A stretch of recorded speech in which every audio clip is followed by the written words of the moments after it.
당신의 마음을 소중히 여기는 안산 단원 FM.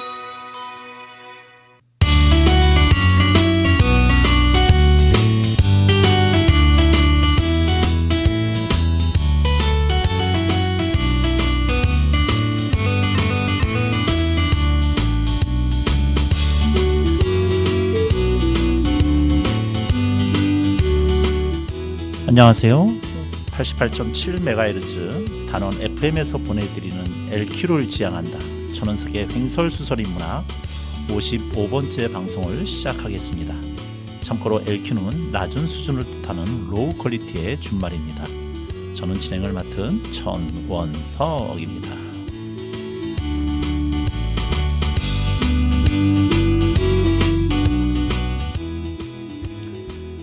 피로사회, 투명사회, 시간의 향기라는 통찰력 있는 저서로 우리 사회에서도 널리 알려진 베를린 예술대 교수 한병철 교수는 심리정치라는 책에서 오늘날을 디지털 심리정치의 시대로 규정하면서 현대인은 바보스러운 삶을 살아야 한다고 주장하고 있습니다.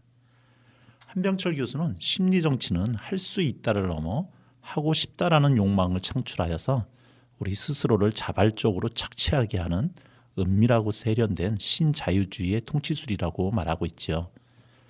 우리는 마음대로 하고 싶은 것을 하고 보고 싶은 것을 보고 입고 싶은 것을 입고 소비하고 싶은 것을 소비하면서 참 자유롭다고 느낍니다. 이런 구조 속에 더 많은 성과는 더 많은 돈을, 더 많은 돈은 더 많은 자유를 약속합니다. 따라서 그 돈을 마련하기 위해 다시 죽어라 하고 일을 해야 되는 자본에 봉사하게 되지요. 이것은 자유를 위해 자유를 희생시키는 아이러니라는 것입니다. 제일 아찔한 것은 이것을 누가 시키거나 강요하지 않았음에도 무한 욕망에 빠져 스스로 이 구조 속으로 빠져든다는 겁니다. 한명철 교수는 자유를 위해 자유를 희생하는 악순환 논리 속에서 진정한 자유를 누리기 위해서 내면을 비우고 백지 상태에 이르러야 한다고 말하고 있습니다. 이는 네트워크에 낚이지 않는 자, 자본이 만들어 놓은 자유의 꿈을 자본의 유혹에 얽혀들지 않는 바보가 되어야 한다는 의미지요. 그리하여 내가 원하는 곳에서 나를 지켜줘라는 개념 미술 아티스트 제니 홀저의 말을 심리정치의 모토로 삼습니다. 자기 자신의 소원에서 엄밀히 말하면 자기 욕망에서 자유로워지고자 한 것입니다. 한 교수가 주장하는 바보스러운 삶이 현실 속에서 대안이 될 수 있을까요? 과연 우리는 우리의 욕망으로부터 우리 스스로를 지켜낼 힘을 가질 수가 있는 것일까요? 여러 가지 고민이 드는 하루입니다. 강촌 사람들이 부릅니다. 편지.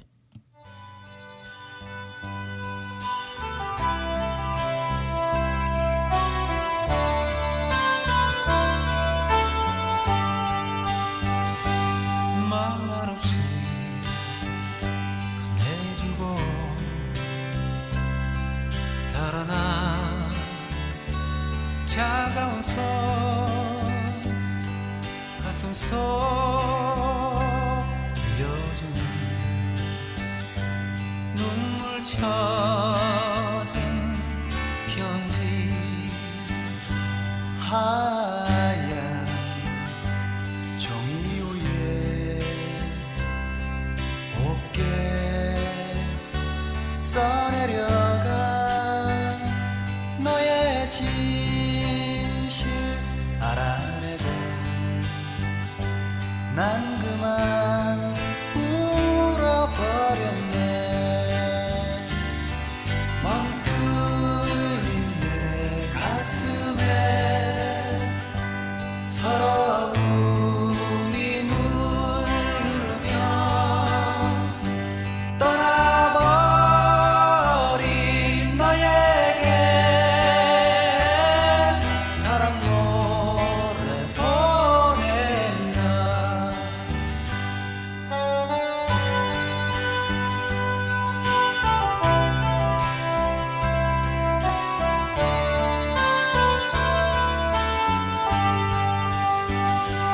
말 없이 끝내주고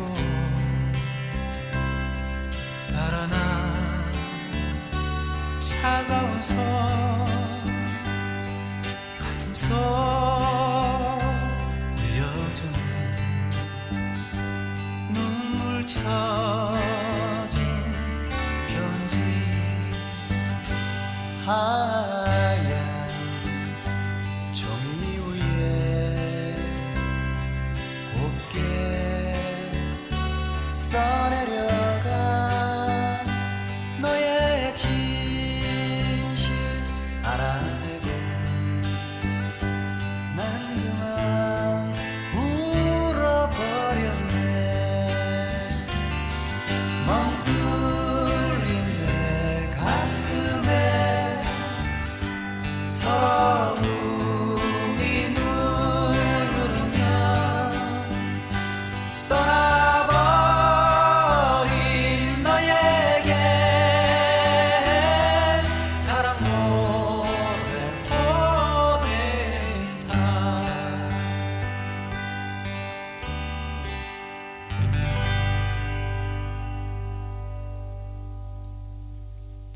네, 강촌 사람들이 불렀습니다. 편지.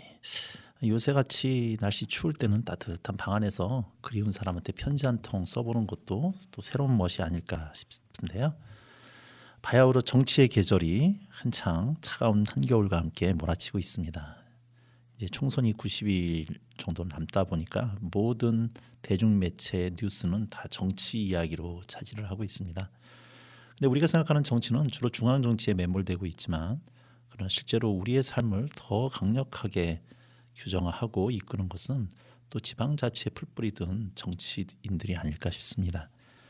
그래서 오늘은 전 안산시 의회 의장님이시자 현 4선 안산시 의회 의원이신 우리 의원님을 한 분 모시고 이야기를 나눌 텐데요. 물론 오늘은 정치 이야기는 아닙니다. 정치 이야기가 아주 없을 수는 없겠지만 정치 이야기와 함께 정치인으로서의 또 삶은 어떤 삶인지 개인적인 이야기들을 나눠보면서 오늘 이 시간을 한번 같이 갖도록 하겠습니다. 네, 오늘 의원님 자리에 나오셨는데요. 먼저 직접 인사 한번 부탁드리겠습니다. 네, 안녕하세요. 반갑습니다. 안산시의회 박은경 의원입니다. 앞서 우리 천은석 선생님께서 소개해 주신 대로 저는 2010년부터 지금 2024년에 이르기까지 14년 동안 의회 활동을 하고 있는 자칭 꼰대 의원이자 이웃의 주민의 한 사람으로서 활동하고 있습니다. 반갑습니다. 네, 반갑습니다. 제가 영광입니다. 우리 의원님 오셔가지고 우리 의장님으로 계실 때 의장님실에 한 두세 번 또 놀러 왔던 기억도 좀 있는데 워낙 반갑게 맞아주셔가지고 그때 참 제가 너무 감사했던 경험이 좀 있습니다. 네. 4선 의원이시잖아요. 네. 그 제가 얼핏 알기로는 보통 한 3선 정도 하시면은 이제 그 상위 쪽으로 진출을 보통 하시는 걸로 알고 계신데 안산에 대한 애정이 깊으셔서 그러셨는지 4선으로 제가 계속 계신데 지역구가 어디시죠? 저는 선부 삼동하고 와동입니다. 선부 삼동 와동. 네. 네, 혹시 이 방송을 들으시는 청취자분들께서는 좀 더 그쪽 지역구에 계신 분들은 관심 있게 좀 들어주셨으면 좋겠습니다. 원래 처음부터 정치인은 아니셨잖아요. 네. 원래 시작하셨던 게 사회생활은 뭐로 시작을 하셨죠? 저는 교직에 있었습니다. 교단에서 아이들하고 함께 교직 생활을 하다가 좀 뜻하지 않게 제가 90년대 중반에 안산에 오게 됐어요. 이제 그런 이제 개인적인 사유로 오게 되면서 교직을 내려놓고 있다가 사실은 그냥 가정 생활에 좀 충실하게 아이들 케어하고 지역사회에서 큰 봉사는 하지 않았지만 제가 야학 지금은 용신학교라고 네네. 하는 야학에서 조금 봉사하는 게 어떻게 보면 사회활동이 전무였던 그 시점에서 주변 지인의 권유로 사실은 2005년에 제가 처음으로 이제 정당에 가입을 해서 정치에 입문하게 됐습니다. 현재 정당은 민주당이시고요. 네. 교직은 과목이 어떤 저 과목이죠? 사회 교과 가르쳤습니다. 중학생? 네, 중학생이요. 몇 년 하신 거죠?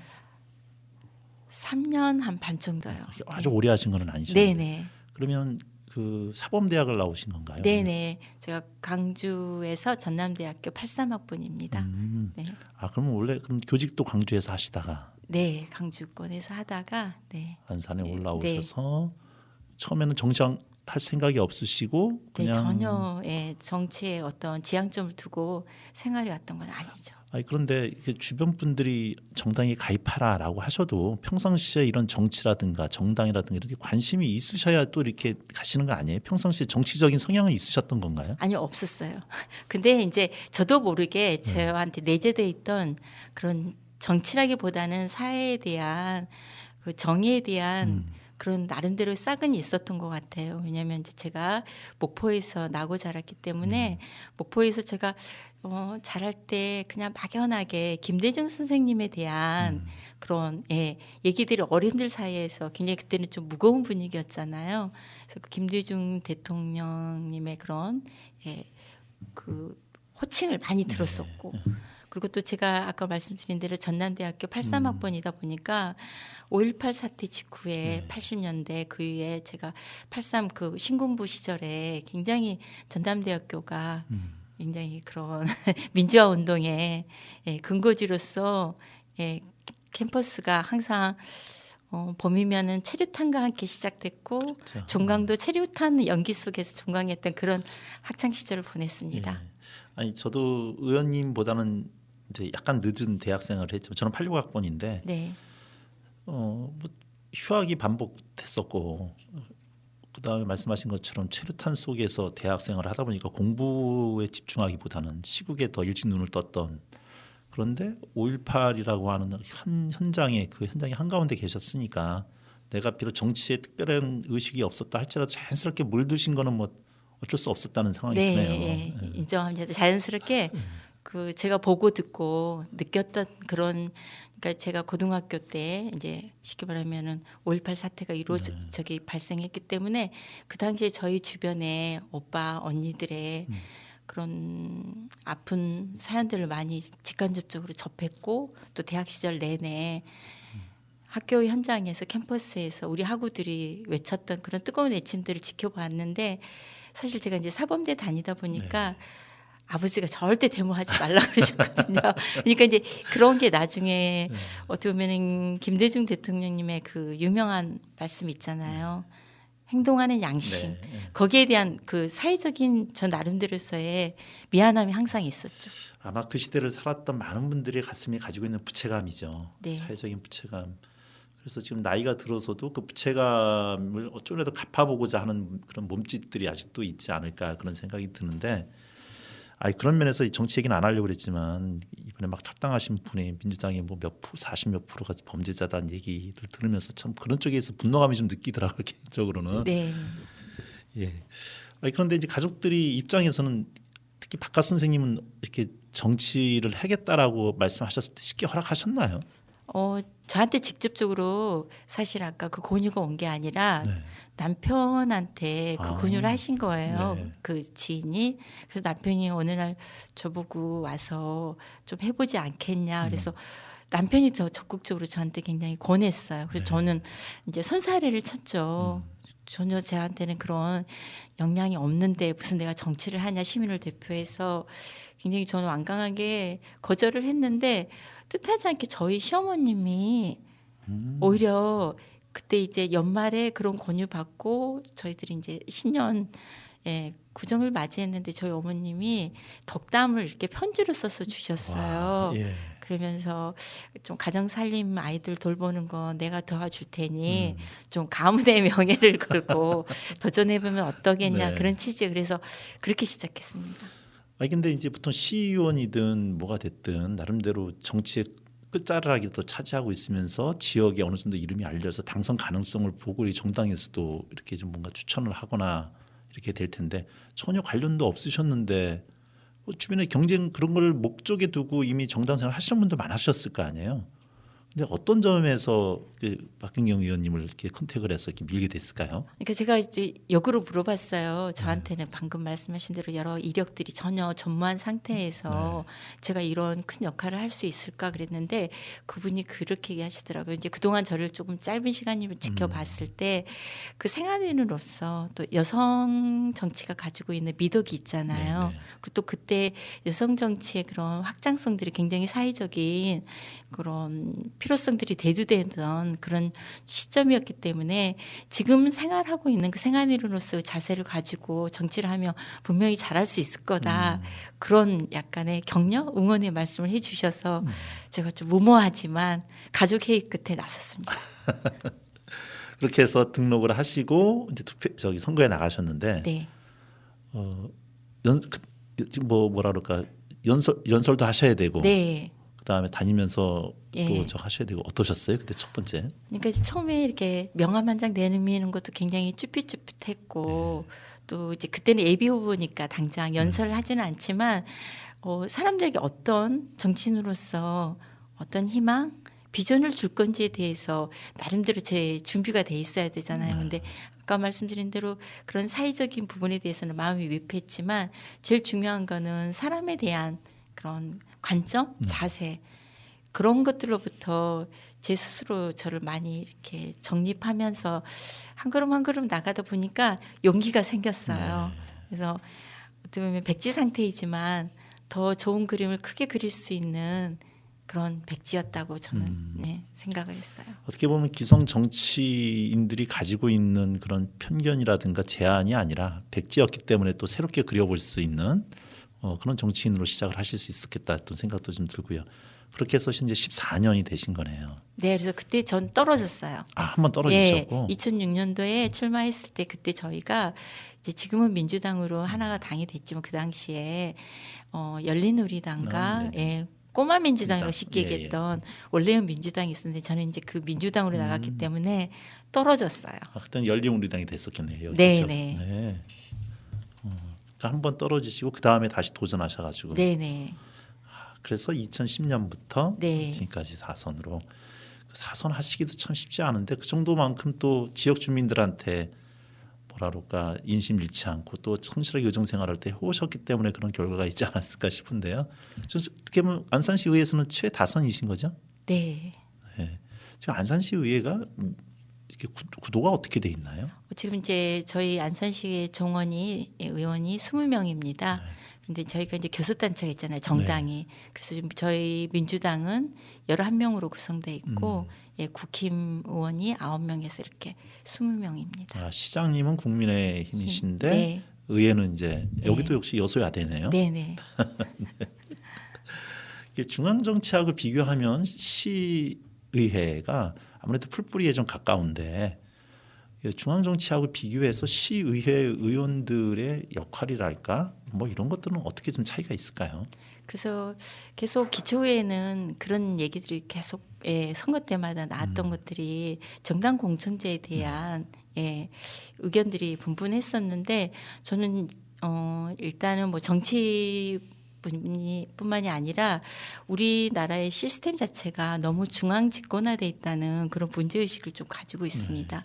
왜냐하면 지금 저희들이 지방 소멸의 위기를 겪고 있잖아요. 지방의 경쟁력이 그렇죠. 국가 경쟁력이 그런 시대임에도 불구하고 모든 것들이 금융, 교육, 문화, 경제 모든 것들이 수도권에 집중돼 있다 보니까 방금 아까 말씀드린 대로 지방의 소멸에 대한 위기를 겪기 때문에 이제 그런 것들에 대한 것들을 돌파해 보고자 지방자치법이 개정이 돼서 지방자치, 지방분권을 얘기는 하고 있지만 실질적으로 진정한 그런 분권이 되기 위해서는 경제적인 부분부터 재정 분권이 이루어져야 되는데 아직 그게 미흡한 게 사실인 거고요.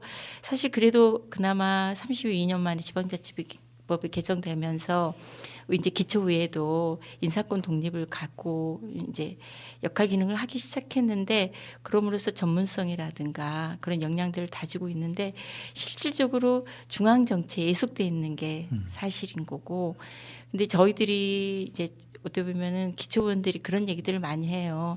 저희가 이제 중선거구제로서 하다 보니까 정당이 이제 교섭단체 소속이 다른 의원들이 2명씩 이렇게 지역을 대표하다 보니까 실질적으로 기초의회에서 지역의 현안들을 다룰 때는 정당의 논리에 갇히지 않거든요. 그랬을 때 선거 때는 어쩔 수 없이 중앙 정치에 몰입되고 정당의 구조에 갇히지만 의정 활동하는 데 있어서는 그런 정당의 논리로만은 접근할 수 없는 기초의회가 가지고 있는 풀뿌리 민주주의의 그런 관점들이 필요합니다. 그래서 그러시- 저는 그런 민주주의가 하향식이 아닌 상향식 민주주의가 이루어져야 되고 그럼으로써 가장 시민들의 근간을 일고 있는 기초의회가 그 역할을 해야 된다고 봅니다. 그런 면에서 말씀하신 것처럼 기초의회에 있어서의 정당 공청제만큼은 좀 없앴으면 좋겠다라고 하는 게 일반적인 사람들의 뭐 바람이자 그런 것 같은데 어떻게 보면 중앙 정치를 하고 계신 분들, 특히 국회의원분들의 기득권 때문에 뭐 못 논다라고 하는 부분들이 일반적으로 우리가 가지고 있는 생각들이잖아요. 네, 근데 하여튼 또 그 부분에 대해서는 저도 또 다른 관점에서 그렇게 볼 수도 있지만 저희들이 이제 가끔 굉장히 아까 말씀하셨듯이 그런 선출직 공직자들에 대한 범죄 경력에 대한 자질에 대한 얘기하셨을 때 저는 또 정당이 가지고 있는 그런 역할 속에서 공천 과정에서 한 번쯤은 이렇게 좀 그렇죠. 걸러질 수 있는 검증 과정들이 있는 게 또 정당이 가지고 있는 장점이기도 하고 정당의 가치가 있잖아요. 네네. 정당의 가치들을 실현시키기 위한 또 그런 집단적 노력들도 한편으로는 정당 구조가 가지고 있는 또 장점이라고도 봅니다. 그럴 수 있겠네요. 만약 네. 그런 게 없다면 정말 그런 걸러내는 것들 또 지방 토호들에 의한 장악이 또 시도될 수 있을 것 같기도 하고 네. 네, 역시 한 면만 볼 수 없다는 거예요. 네. 자 그런 면에서 14년 정치 생활, 뭐 그 이전부터 보시면 거의 이제 20년 가까이 되시는데 지금 저기 우리 의원님한테 있어서 정치라는 어떤 의미신가요? 정치는 단적으로 말씀드리면 희망, 희망. 미래라고 생각을 해요. 왜냐하면 저희가 앞서의 시작 시그널을 뮤직과 함께 우리 멘트 하셨잖아요. 그리고 모두가 자기 선택의 자유권이 있잖아요. 그러니까 처한 상황도 다르고 추구하는 가치도 다르겠지만은 결국 우리가 공동체 안에서 일원으로서 살아가기 위해서는 서로가 함께 공유해야 되고 공존해야 되고 존중해 줘야 될 부분들이 있기 때문에 그런 보편적 가치를 담아내기 위해서는 정치가 그런 역할을 해야 되고 그 역할을 통해서 미래에 대한 희망을 가져가야 되는 게 아닌가 하는 그런 생각을 하고 있습니다. 희망을 주는 정치. 네. 네. 미래로 열린 정치. 그렇지. 네. 당연한 얘기실 것 같긴 한데 네. 당연한 얘기가 당연하게 들리지 않는 거는 그만큼 우리 정치가 이제 시민들한테 주는 정치인들이 시민을 걱정하는 게 아니라 시민들이 정치를 걱정하게 되는 그런 상황 속에서 당연하게 들리지 않는다라는 게 참 어떻게 보면 우스픈 얘기 같기도 하네요. 네. 예, 희망을 주는 정치. 다시 한번 곱씹어보는 말씀입니다. 더 노력하겠습니다. 예, 뭐 여러 가지 의정 생활을 하시면서 그래도 이제 나름대로 지방 여기 안산에 관련된 법도 만드셨을 거고 뭐 이런 것들이 있을 텐데 가장 기억에 남는 나름대로의 어떤 흔적이랄까 나 이렇게 그래도 애썼다라고 이렇게 말씀하실 수 있는 게 있다면 어떤 게 있으실까요? 그렇게 말씀하시면 되게 어려운데요. 제가 정치를 하면서 제일 좋았던 거는 불특정 다수의 많은 시민들을 만날 수 있고 그분들의 의견을 듣고 함께 할 수 있다는 거가 제가 정치를 하면서 가장 큰 보람이고 저에게는 희열이거든요. 그래서 제 스스로가 시민들 사이에 있을 때 굉장한 에너지가 업되는 걸 제 스스로 느끼거든요. 네. 그래서 뭐 제가 했던 의정 활동에서 입법 활동이라든가 여러 가지의 모든 것들은 결국은 모든 포커스가 초점이 시민들에게 있기 때문에 그냥 시민들과 함께했던 게 저한테는 큰 기쁨이고 감사함이었다고 생각을 합니다. 그러니까 사람을 만나는 게 누군가한테는 에너지가 되지만 네. 또 사람을 만나게 되면 신경 써야 돼서 에너지를 뺏기시는 분들도 있잖아요. 네. 원래 사람들을 만나는 걸 되게 좋아하셨던 모양이세요? 저도 제가 그런지 몰랐어요. 그러니까 교단에 있을 때는 대부분 학생들 앞에 서는 거잖아요. 근데 제가 정치를 하면서는 시민들 사이에서 어깨를 나란히 하고 같은 곳을 바라보게 되는 거예요. 그러다 보니까 시민들 앞에 서는 거는 굉장한 긴장도 필요하고 준비들이 필요하니까 에너지를 좀 많이 뺏길 수도 있겠지만 함께 이렇게 무릇하는 부분에 대해서는 힘이 되는 거예요. 예, 그 점에 대해서 저는 오히려 함께하면서 무리 속에서 힘을 얻는 것 같습니다. MBTI로 보면 혹시 본인 MBTI 혹시 아시나요? 저 예전에 한번 했던 것 같은데 기억나지 않아요. 근데 앞에만 그럼 E겠네요. 앞에가 내성형이보다 외향적으로 좀. 그런데 또 한편으로는 제가 정치인치고는 굉장히 편협해요. 아니 편협하다기보다는 그냥 바깥에서 뵈면 정치인이라고 생각이 안 드실 정도로 네, 맞습니다. 그런 이미지를 많이 주셨거든요. 네. 저도 이렇게 정치인 하면은 목소리 굵고 세고 뭐 이런 느낌을 주는데 우리 의원님 뵈면은 너무 차분차분하게 말씀해 주시고 그래서 사실은 처음에 저도 고민했던 게 네. 정치인이라면 좀 모른지기 이렇게 타인 앞에서 강력한 리더십 예. 그런 카리스마에 대한 고민들이 있었어야 되는데 저는 그게 없는 거예요. 근데 과연 그러면 내가 갖지 못한 그런 것들을 가지고 내가 그럼 어떻게 해야지 내가 가지고 있는 걸 최대한 시민들과 함께 쏟아낼 수 있을까 그랬을 때 저는 앞에 서서 이렇게 이끌고 가는 것보다는 아까 그 말씀하셨잖아요. 자발적으로 할 수 있게 하는 거. 네. 그래서 우리 이렇게 같이 해보자, 함께 하자 그런 팔로우십들을 많이 쏟아내는 것 같습니다. 부드러운 리더십. 감사합니다. 네, 우리 노래 한 곡 듣고 다시 이야기를 나눠보겠는데요. 제가 노래 부탁을 좀 드렸더니 전인권의 산호라면 이 노래를 말씀 주셨어요. 특히 이 노래 좋아하시는 이유가 있으실까요? 그 가사를 보면 네. 그냥 어려움 속에서도 또 다른 희망을 꿈꾸잖아요. 내일 또 해가 뜨는 거고 예를 들면은 어려운 지금이지만은 희망을 버리지 말자는 그런 가사말 때문에 그 노래를 들으면 힘이 나요. 네. 네. 역시 희망을 이야기하시는 네. 노래였습니다. 네, 노래 듣습니다. 전인권의 산호라면.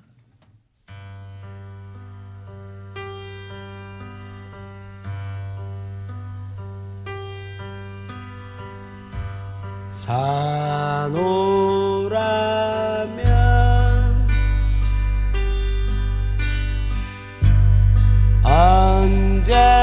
언젠가는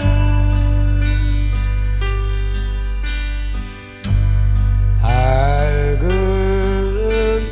날도 오겠지.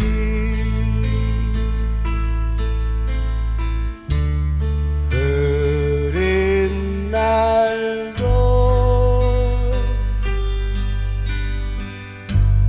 날이 새면 해가 뜨지 않더냐.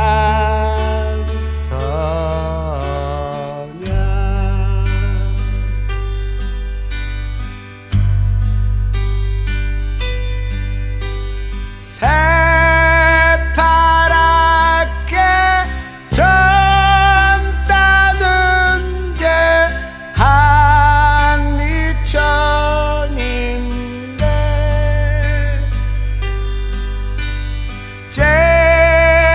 째째하게 굴지 말고 가슴을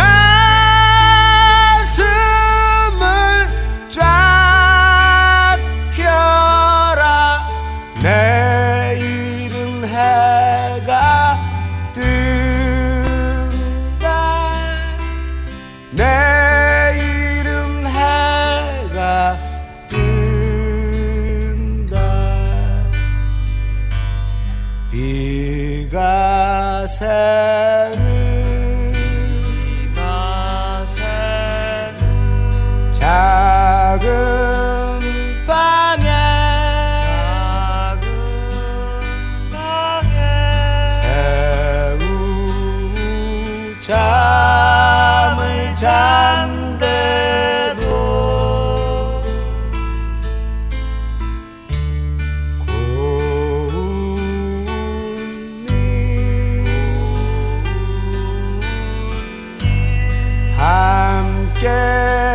함께라면 즐거우지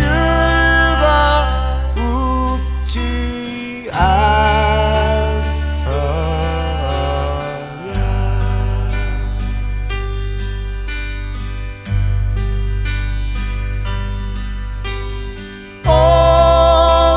오손도손 속삭이는 밤이 있는 한 째째하게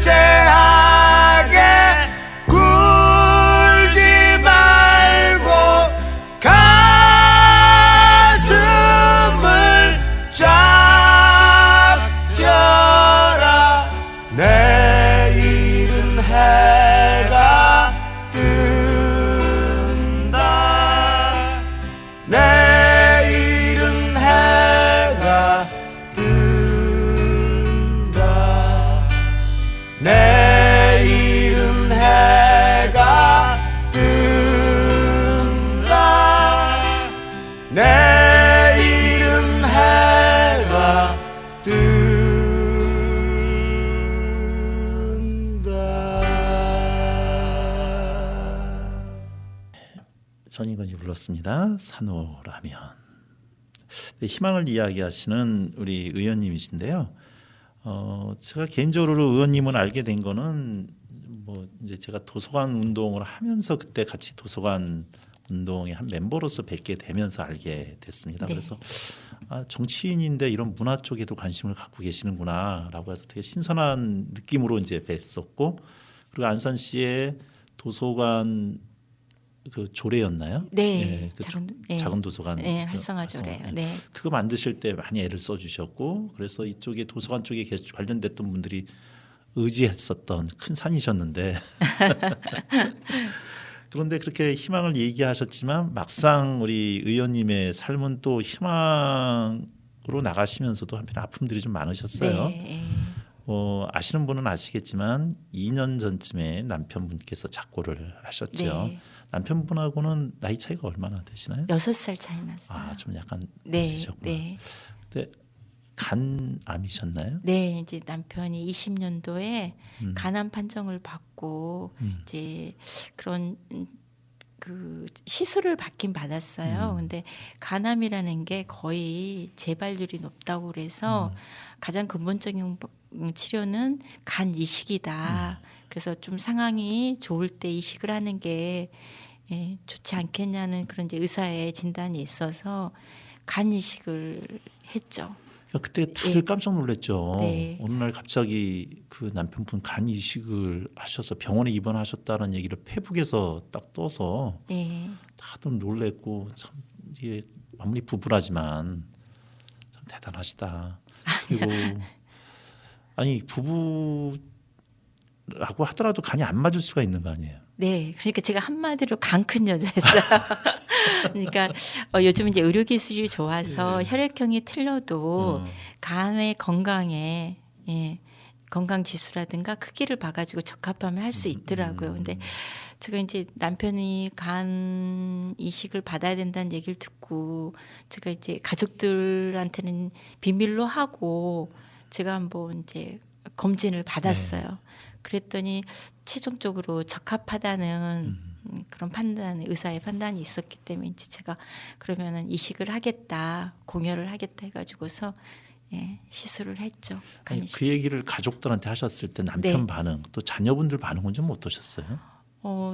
되게 놀라워하고 사실 이제 자녀들도 해야 되는데 이게 부모의 마음이 그렇더라고요. 대부분 이제 형제나 자녀들이 해주는 건데 남편의 형제들도 해줄 수 없는 그런 약간의 건강상의 문제가 있었고 그렇다고 해서 이제 기증을 받기에는 좀 그렇게 시급한 상황이 아니고 그래서 이제 아이들도 검사를 한다고는 했지만 부모 마음에 아이들 한 명 한 명이 다 걸리는 거예요. 결혼한 아이는 아이대로 또 남편과 시댁에 대한 책임이 있고 또 사회활동에 그러다 보니까 부모 입장에서는 아이들은 해준다고 하지만은 그런 흔쾌히 받는다는 얘기가 안 나오더라고요. 근데 이제 그래서 제가 그렇게 혼자 조용히 진행하고 나서 최종적으로 오케이 의사 선생님이 얘기하시길래 그때 했을 때 아이들도 그렇고 남편도 그렇고 좀 많이 울었죠. 그래도 저는 해줄 수 있다는 거가 얼마나 감사한지 그래서 기꺼이 했어요. 그래서 당신과 나는 너는 내 운명 살아도 죽어도 같이 하자 그런 마음으로 했어요. 그래서 결과가 참 좋았으면 좋았을 텐데 그 간이식 하고서 몇 개월 있다가 하셨죠? 그러니까 6개월 지나고 나서 이렇게 수술하고 나서 6개월 정도 회복 시기점에 황달이 나타나기 시작해가지고서 그게 이제 걷잡을 수 없을 정도로 악화가 돼서 병원에서 한 6개월 고생하고 그러니까 그렇게 세상을 뜨게 됐습니다. 죄송합니다. 아니요. 저 그래도 슬퍼도 행복해요. 씩씩하게 남편의 옷까지 열심히 살고 있습니다. 가장 뵙고 싶을 때가 언제세요? 제가 그때 남편 상 치르고 집에 왔는데 그런 생각이 드는 거예요. 이제는 오지 않는 사람이구나. 그 전에는 뭐 늦게 술을 마시고 자정 넘어서든 지방 출장 가든 여행을 가든 여튼 기다리면 언젠가는 오는 사람이었는데 이제는 기다려도 오지 않는 사람이구나. 그런 생각을 하니까 굉장히 마음이 슬펐어요.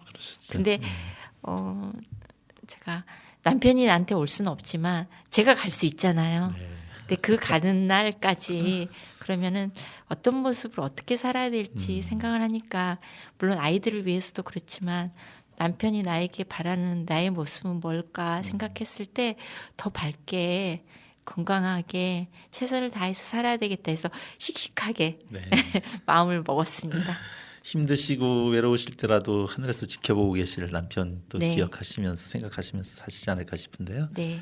이야기를 약간 좀 바꿔서 이제 정치를 시작하셨을 때 지금 현재 자녀분이 어떻게 되시죠? 네. 3녀 1남입니다. 아드님 막내세요? 아니 아들이 셋째고요. 셋째고. 예. 막내가 딸입니다. 그래서 남편이 좀 아들 욕심이 있어가지고 이제 장남이다 보니까 아들이 더 있어야 좋을 것 같다고 제가 좀 약간 보수적이었거든요 남편이. 네. 그랬는데 이제 막내가 딸이었죠. 예. 지금 그러면 출가시키신 분들은 예, 예. 첫째, 둘째 딸은 예, 결혼을 해서 예, 손주도 독립해서 가정 있으시고. 일고, 네. 아들은 이제 서울에서 독립해서 혼자 살고 있고 막내 딸하고 같이 살고 있습니다. 그러면 처음 이거 정치 입문하셨을 네. 때 시어머니께서 물론 이제 도와주시겠다 하셨지만 엄마로서의 자리도 있었을 거고 네.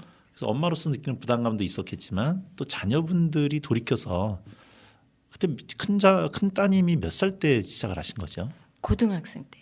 한창 엄마의 손이 필요할 네. 때였는데 다 그래서 반대했어요. 아이들은 반대했어요. 아이들은 반대했고 남편하고 저희 시어머님이 찬성하시고. 예. 어떻게 반대를 하고 나서 자녀분들 때문에 그래서 힘드신 적은 없으셨어요? 제가 아까 처음에 떨어졌다고 그랬잖아요. 이제 떨어질 거를 이제 예감하잖아요. 네. 그래가지고 그날 투표일 날 이제 투표 시간이 종료되고 이제 개표할 때 집에를 안 들어갔어요. 그리고 이제 남편하고 저하고 둘이 모텔을 갔어요. 남편이 캔 맥주 몇 개 사고 네. 안주 사서 그냥 우리 다 있고 그동안 열심히 한 걸로만 그런 보람으로 갖고 오늘 그냥 이렇게 술 한잔 하고 우리 그냥 조용히 자자. 그래가지고 모텔에 들어가서 자고 다음날 아이들이 다 학교 가고 유치원 가고 없을 때 네. 저하고 남편하고 들어갔는데 저희 시어머님이 아무 말씀 안 하시고 아침 챙겨주시더라고요. 그래가지고 사실 아이들은 말하지 않았지만 되게 미안했어요. 네. 뭔가 떨어진 엄마, 실패한 엄마인 거잖아요. 그래서 굉장히 미안했는데 이제 나중에 다시 도전해서 예, 당선될 때 정말 아이들에게 그래도 좀 부끄럽지 않고 예, 목표를 위해서 열심히 했던 모습들을 보여줄 수 있어서 얼마나 감사했는지 몰라요. 어쨌든 처음에 자녀분들은 정치를 하려고 하는 엄마에 대한 이제 본인들의 니드도 있었을 거고 그래서 이해가 안 됐다기보다도 흔쾌히 찬성을 안 했었는데 어느 순간 엄마를 응원하게 되는 시점이 있으셨을 것 같아요. 예, 그러니까 이제 처음 선거 때는 서먹서먹했는데 제가 두 번째 이제 도전했을 때 아이들이 저 사람 우리 엄마야 그리고 학교 가서 우리 엄마 이렇게 선거 나갔으니까 우리 엄마 찍어줘 그랬대. 그래서 이제 저희들이 선거운동 하다 보면 누구 엄마시죠? 네. 그러면서 우리 아이가 꼭 엄마 이렇게 아줌마 와. 내 친구 엄마니까 찍으라 했다고 해가지고 굉장히 직간접적으로 큰 힘이 됐어요. 그리고 이제 막상 당선이 되고 나니까 당선된 그 당선자 신분으로 바뀌니까 너무 바쁜 거예요. 그래서 남편이 딱 한마디 하더라고요. 당선되기까지는 너무 좋았는데 당선되니까 내가 너무 힘들다. 왜냐하면 이제 가정생활에서의 아내의 역할, 엄마의 역할을 할 수 없을 만큼 모든 일정의 중심이 이제 지역사회와 외부로 가잖아요. 그러니까 너무 불편한 거예요. 그리고 이제 아이들도 자라는 동안 함께 이렇게 공유하고 함께 어디 휴가도 가기가 쉽지 않았고 아이들 뭐 학교 생활 챙겨주기도 쉽지 않아서 좀 아이들도 많이 힘들었을 거예요. 근데 지금은 엄마의 길을 그렇게 묵묵하게 가는 부분에 대해서 많이 응원하고 격려해주고 있어요. 네, 또 자랑스러워도 하더라고요.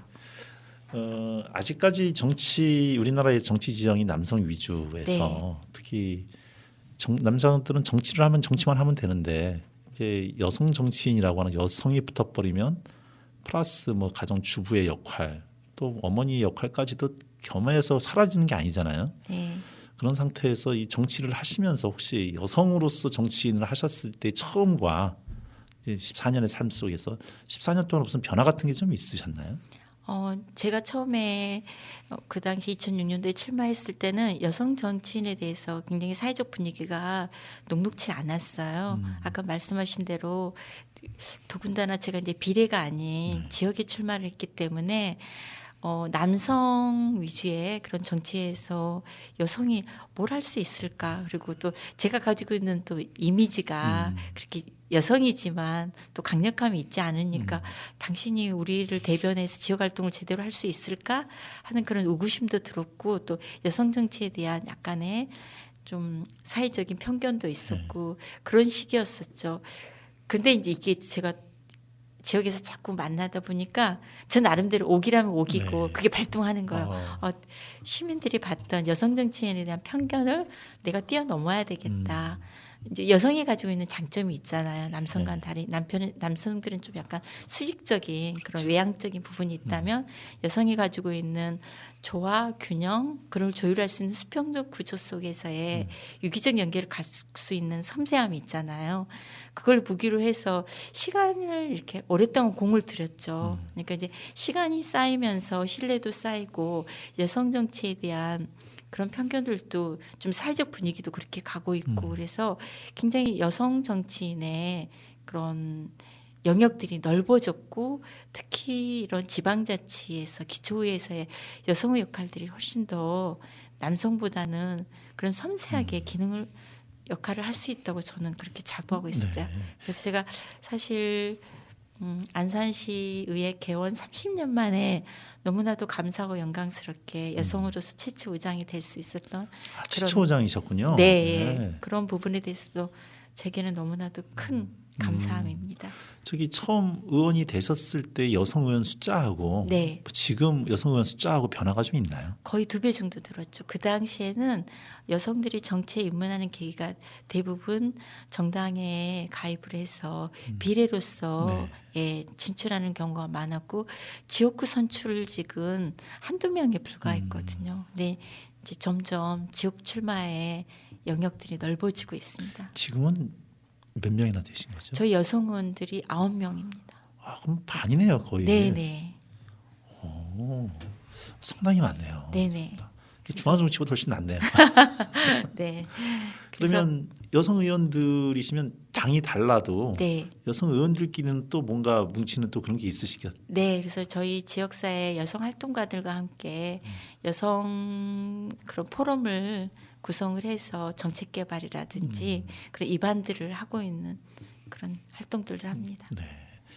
아니 그 정치인들 하면 사람들 만나야 되고 자료 봐야 되고 근데 이제 중앙 정치인이라면 보좌관들이 있어가지고 자료도 준비해주고 내가 이렇게 아낄 수가 있는데 시의원들은 따로 보좌관이 있으신 건 아니잖아요. 네, 그런 제도가 없었죠. 그래서 이제 대체적으로 이제 전문위원실에 그런 입안이라든가 정책 개발에 대해서 많은 도움을 받았는데 앞서 말씀드린 대로 지방자치법이 개정이 되면서 정책 지원관 제도가 도입이 됐습니다. 그래서 사실 지방의원 정수에 2분의 1이니까 저희가 20명이면 10명의 정책 지원관들을 둘 수 있는 거죠. 그래서 국회의원들의 보좌관으로 보기에는 좀 한계가 있고요. 저희 이제 안산시의회 같은 경우는 이런 정책 지원관들이 입법 활동이라든가 여러 가지 의정의 전문성들을 보좌해주는 역할을 하고 있습니다. 정책 지원관들은 당하고는 관계없이 네, 의원들이 네. 요구하는 자료라든가 네, 그러니까 분야별로 예를 들면 문화, 복지라든지 또는 뭐 여러 도시 건설, 행정 이렇게 다양한 분야의 이제 파트별로 저희들이 팀을 신설을 해서 거기에 맞는 입안이라든가 전문성들을 제고하고 있습니다. 그나마 좀 의원님들이 각자 준비하고 조사했던 자료들을 조금 더 전문성 있게 도와주시고 그만큼 전문성이 확보가 됐다는 의미. 네, 그래서 굉장히 좀 고무적으로 구대의에 들어와 가지고서 의원님들의 입안이 활발해지고 있고요. 또 저희들도 이런 이제 자료 취합이라든지 분석하는 데 있어서 큰 도움을 받고 있어서 예, 앞으로 이제 이런 것들이 안착이 되면서 의회 역량들이 더 강화될 거라고 봅니다. 의회의 역량이 강화된다는 얘기는 또 시민들의 삶이 그만큼 더 나아진다는 얘기일 테니까. 네, 그런 또 제기가 있었군요. 네, 또 이런 질문 하나 좀 드리면 앞집에 그 아주머니하고 서로 반찬 나눠 먹다가 네, 어느 날 갑자기 시의원이 딱 됐어요. 네, 시의장이 됐어. 네, 그 앞집의 아주머니는 늘 같이 이렇게 사담하던 내 앞집의 아주머니가 어느 날 의회 의장이 됐다. 그럼 뭔가 거리감을 느낄 수 있을 것 같기도 한데 사람들과의 관계는 좀 어떠시게 되셨어요? 그러니까 제일 먼저 그렇게 물어보더라고요. 이제 자주 볼 수 있는 시간이 그만큼 줄어들지만 저는 여전히 반갑고 감사하거든요. 근데 이제 어떻게 불러야 되지? 하지고 이제 호칭을 물어보는 거예요. 예. 그래서 예전에 누구 엄마, 뭐 언니 이렇게 불렀던 걸 갑자기 의원, 뭐 의장, 그래서 제가 그 말씀을 드렸죠. 의원이라는 거는 시민에게 부여받은 한시적인 역할 기능에 대한 호칭이기 때문에 여전히 저는 언니이고 싶고 동생이고 싶고 이웃이고 싶다, 누구 엄마이고 싶다. 그게 더 오래된 관계인 거잖아요. 거기서부터 저는 출발하고 있습니다. 근데 가끔은 그래도 공식적인 자리에서는 그렇게 불러줘야 되지 않겠냐 해가지고서 또 신경 써주시는 분들이 계셔요. 당연히 공식적인 자리에서야 네. 뭐 그렇게 해주셔야 되겠지만. 예, 근데 예, 개인의 관계는 빈도는 그만큼 줄었지만은 저는 그냥 길게 오래오래 가고 싶습니다.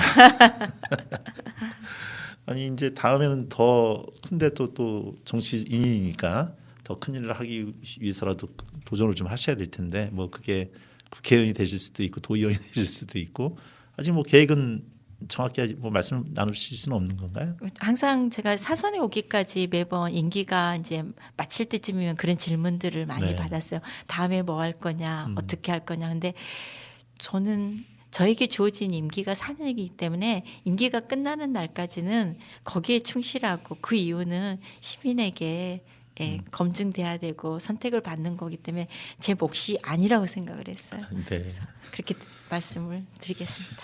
뭐 저희가 받기에는 좀 교과서적인 대답이신 것 같긴 한데 또 어떻게 보면 또 제일 정확한 대답이시지 않을까 싶어요. 그게 왜냐하면 또. 제가 어떤 목표 지향을 두면 거기를 쫓아가야 되다 보니까 그렇죠. 현실에서 자꾸 이렇게 자고우면하면서 딴 생각을 하게 되는 거예요.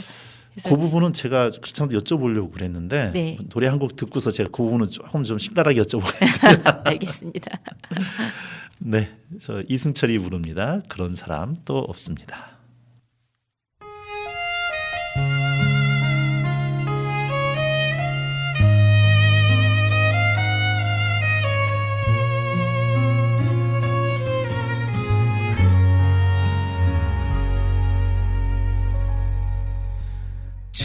천번이고 다시 태어난데도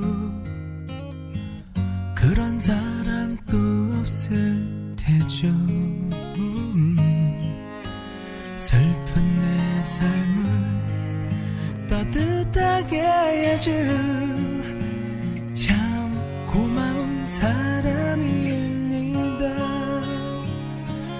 그런 그댈 위해서 나의 심장쯤이야 얼마든 아파도 좋은데 사랑이란 그 말은 못해도 먼 곳에서 이렇게 바라만 보아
네, 이승철의 그런 사람 또 없습니다. 네, 이런 의원 또 없습니다. 제 그래도 프로가 횡설수설이긴 하지만 그래도 인문학이라는 이름이 붙었으니 여쭤봐야 될 것 같습니다. 혹시 인생을 사시면서 힘이 되었던 책이 한 권 있다면 한번 소개를 해주시면 어떨까요? 많은 책들이 있겠지만 저한테 가장 어렸을 때 각인됐던 책이 먼저 아마 전집 때문에 그랬을 것 같아요. 계몽사 전집. 50권짜리 네. 붉은색. 거기 예. 그게 저한테 어렸을 때 엄청난 큰 선물이었거든요. 그때 그 톰 소여의 모험 네. 그 책 속에서 톰과 베키아의 설레이는 어린 사랑 네. 그리고 허크와 자연 속에서 이루어졌던 그런 모습들이 사실 제가 소도시지만 네. 도심 콘크리트 문화 속에서 살았거든요. 네. 그때 그 톰 소여의 그런 활동들을 보면서 굉장히 큰 이렇게 꿈들을 키웠었고 그 꿈들이 저 중학생 때 고등학교 때 여자였지만 굉장히 이렇게 숲으로 나가고자 하는 그런 힘이 되었던 것 같아요. 아니, 그러면 나중에 혹시 은퇴하시고 또 네. 내려가시거나 싶은 그런 꿈이 또 있으세요? 네, 가고 싶어요. 이제 고향이라기보다는 저희 시동생이 좀 시골에 살고 있는데 네. 시동생 곁으로 가고 싶어요. 남편이 없으니까 더더욱 시동생이 고맙더라고요. 네. 톰 소여의 뭐 예. 보통 이렇게 그 책 질문을 드리면 아주 어려운 책들을 보통 얘기를 보통 많이 해주시는데 톰 소여의 몸을 얘기해 주시니까 저도 뭐 예를 들면 프루스트의 뭐 네. 잃어버린 시간을 찾아서 엄청 난해하잖아요. 네. 여러 번 읽었던 것도 기억도 있고 카라마조프의 형제들 뭐 여러 책들도 있지만 저에게 가장 꿈이 됐던 책이 톰 소여의 모험이었던 것 같아요. 원초적인 저걸 네. 던지셨군요. 아니 저는 갑자기 반가운 게 어렸을 때 그 집안에 그 계몽사의 50권짜리 세계문학 전집 갖고 있는 애들이 그렇게 부러울 수가 없었어요. 네. 나 저 책만 가지면 내가 평생 뭐 뭔가 다 얻을 수 있을 것 같은 그런 느낌이 들었는데 역시 그 시대를 같이 사셨다. 네. 그리고 앞서 그 도서관과 예. 관련된 인연으로 우리 진행자님하고도 인연이 이루어졌잖아요. 예. 제가 시의회 처음에 들어와서 첫 연구 모임 했던 게 도서관 그런 네트워크와 함께하는 연구 모임이었거든요.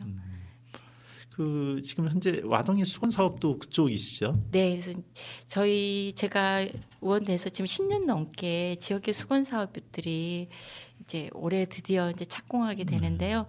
그 과정 속에서 의정 활동의 첫 단추를 꼈던 연구 모임 그리고 제가 어렸을 때 가졌던 그런 책에 대한 그런 향수나 소유욕이 있잖아요. 그 책이 가지고 서점에 가면 그냥 부자게 된 듯한 느낌 그리고 저희 학창 시절 때 특히 서점에서 많이 친구들을 만나고 했잖아요. 그런 부분이 있기 때문에 저 지역의 와동 교육도서관 착공이 저에게는 굉장한 큰 의미로 다가오는 그런 지역 현안입니다. 언제죠? 착공이 금년해서 네, 금년 착공해서 26년에 26년. 개관하는 겁니다. 위치가 어디쯤인가요? 와동 체육공원대에 체육관내에. 네. 네, 또 와동 주민들도 큰 선물 하나 또 받을 수 있을 것 같습니다. 네. 그 정치 생활을 하시다 보면 나름대로 이렇게 내가 흔들릴 때 이럴 때가 있으시잖아요. 뭐 붙잡고 계실 화두라 그럴까? 내가 흔들릴 때 때로는 이제 이게 뭔가 내 소신과 아니면 현실에 있어서 타협을 해야 될 때가 있잖아요. 타협 자체가 나쁜 게 아니라 어쩔 수 없이 내 소신만을 지킬 수 있는 게 또 아니다 보니까 그럴 때에 나를 좀 붙잡아주는 어떤 그런 좌표라 그럴까? 혹시 뭐 그렇게 붙잡고 계신 게 있으실까요? 사람에 사람. 대한 예우, 예의. 예. 사실 제가 이제 카톨릭이거든요. 네. 그래서 제가 왜 정치를 해야지 하고 스스로 저를 반문하면서 저의 달란트가 뭔지 주님에게 굉장히 많이 묵상 중에 질문을 했었는데 어느 날 저에게 다가온 게 사람이었고 사랑인 거예요. 네. 예, 그래서 정치도 결국은 앞서 말했듯이 사람들과 함께 부대끼면서 살아가는 삶에 하나의 그런 가치이기 때문에 사람에 대한 가치 존중을 먼저 생각해서 정이든 선이든 그런 부분들을 많이 고민하고 좌표를 삼고 있습니다. 네, 사람만이 희망이다. 네. 네, 희망을 얘기하시고 사람을 얘기하시니까 박노해 시인이 얘기했던 사람만이 희망이다 그 말씀이 좀 떠오르는데, 네, 좋은 정치인이 옆에 있다라는 것은 그만큼 또 시민들한테도 큰 복이 아닐까 싶습니다. 예, 반기영 의원님을 또 의원으로 두신 와동과 선부동 우리 주민들 행복하시지 않을까 싶고, 또 그런 우리 의원님을 개인적으로 또 친분 관계를 맺고 이렇게 또 초대를 할 수 있게끔 또 와주신 또 저 자신한테도 좀 기특하다는 생각이 좀 들고 네, 되게 감사 말씀드리고요. 네, 기대하겠습니다, 의원님. 앞으로도 아유, 감사합니다. 네, 지역 사회에서 큰 어른으로 계속 좀 남아 주셨으면 좋겠다 이런 생각이 좀 듭니다. 네, 오늘 귀한 시간 내주셔서 와주셔서 감사하고요. 다음 기회 때 또 한번 모시도록 하겠습니다. 혹시 하실 말씀 있으실까요? 네, 우리 애청자 여러분들 예, 새해 복 많이 받으시고 값진 희망 이루시는 2024년 되시길 기원드리겠습니다. 네, 감사합니다. 감사합니다. 마지막 노래 듣습니다. 이적의 걱정 말아요 그대.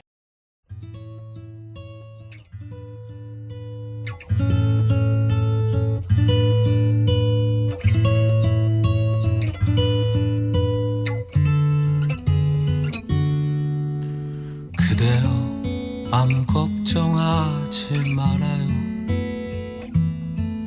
우리 함께 노래합시다. 그대 아픈 기억들 모두 그대여 그대 가슴에 깊이 묻어버리고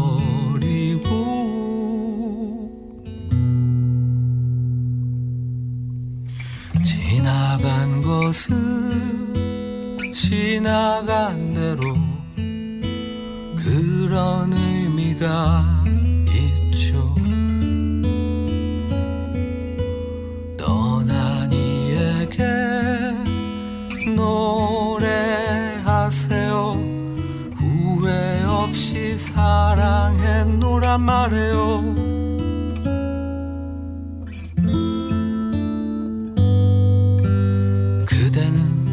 너무 힘든 일이 많았죠. 새로움을 잃어버렸죠. 그대 슬픈 얘기들 모두 그대여 그대 탓으로 훌훌 털어버리고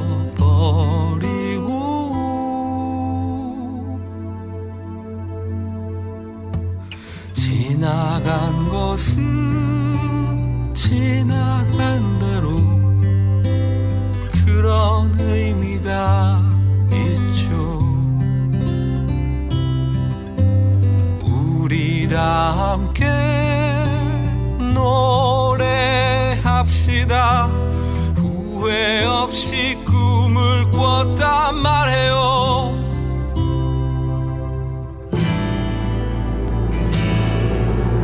지나간 것은 지나간 대로 그런 의미가 있죠. 우리 다 함께